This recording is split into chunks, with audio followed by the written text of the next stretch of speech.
ভালো স্বামীর মধ্যে পাঁচটা চিহ্ন থাকে, পাঁচটা আলামত থাকে। আপনার স্বামীর মধ্যে যদি এই পাঁচটি চিহ্নর কোন একটা চিহ্ন যদি আপনি দেখতে পান, তাহলে বুঝে নিয়েন যে এটা স্বামী নয়, বরং আল্লাহর পক্ষ থেকে ডাইরেক্ট আপনার জন্য নিয়ামত হিসাবে আল্লাহ পাঠিয়েছে। হীরার টুকরা যেন আপনার হাতে পেয়ে গেছেন, আপনি শুকরিয়া করবেন আল্লাহর দরবারে যে আল্লাহ আপনি আমাকে যে নিয়ামতটা দিয়েছেন, আল্লাহ এই নিয়ামতের শুকরিয়া করছি, কখনো এই নিয়ামত আমার কাছ থেকে আপনি ছিনিয়ে নিয়েন না। আপনি দোয়া করবেন বেশি বেশি। দেখেন মিলান আপনার স্বামীর জীবনে, আপনার স্বামীর সাথে এই পাঁচটা আলামত মেলে কিনা, পাঁচটা চিহ্ন মেলে কিনা। এক নম্বরে, আপনার ভালো স্বামী যিনি, উনি আপনি ভুল করলে আপনাকে বোঝানোর চেষ্টা করবে, আপনার শরীরে আঘাত করবে না, আপনাকে বারবার বোঝাবে। আপনি যদি না বোঝেন, প্রয়োজনে আপনার সাথে একটু রাগারাগি করে আপনার বিছানা আলাদা করে দিয়ে আপনাকে বোঝানোর চেষ্টা করবে, আপনার শরীরে আঘাত করবে না, আপনাকে ডিভোর্স দিবে না। এটা হলো ভালো স্বামীর লক্ষণ। আপনি তাও যদি না বোঝেন, প্রয়োজনে আপনাকে পারিবারিক একটা বৈঠকের মাধ্যমে আপনাকে বোঝানোর চেষ্টা করবে, তবু আপনাকে আলাদা করবে না, আপনার শরীরে আঘাত করবে না। আর যারা খারাপ স্বামী, ওরা কিছুতে একটু থেকে আর একটু হলেই, পান থেকে চুন খুঁজলেই মুহূর্তের মধ্যেই তার শরীরে আঘাত করা শুরু করে দেয়, একেবারে জখম করে দেয়। এরকম যদি হয়, ওই স্বামী কখনো আদর্শবান নয়। কিন্তু যদি আপনাকে বোঝানোর চেষ্টা করে, প্রথমে শুকরিয়া করবেন যে আপনার স্বামী ভালো, আদর্শবান, এবং দ্বিতীয়ত ওই উপদেশগুলো আপনি মানার চেষ্টা করবেন, কখনো তারা অবাধ্য হবেন না।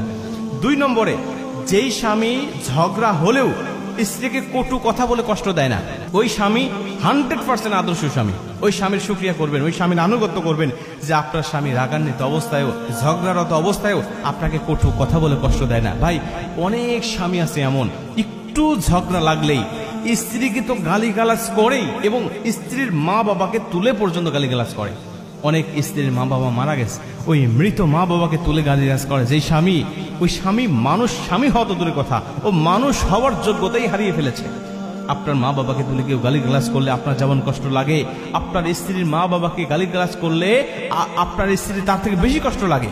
কারণ আপনার মা বাবা হয়তো আপনার সাথেই থাকে, আপনার পাশেই থাকে, আপনার কষ্ট একটু কম লাগবে।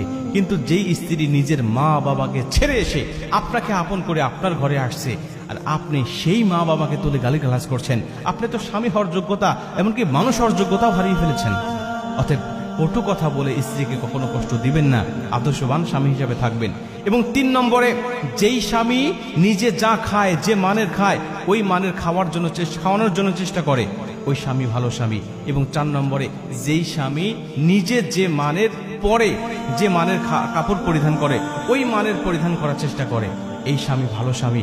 এবং 5 নম্বরে, যেই স্বামী তার স্ত্রীকে শরীয়তের হুকুমগুলো পালন করার জন্য নির্দেশ দেয়, আদেশ করে, ওই স্বামী ভালো স্বামী। অনেক স্বামী আছে নিজে নামাজ পড়ে, স্ত্রীকে বলেই না, নিজে ভালো থাকে, স্ত্রীকে ভালো করতে বলে না, নিজে ফজরের সময় উঠে মসজিদে যায়, স্ত্রীকে ডাক দেয় না, এই স্বামী আদর্শবান নয়। আর যেই স্বামী ফজরের সময় স্ত্রীকে ডাক দিয়ে তুলবে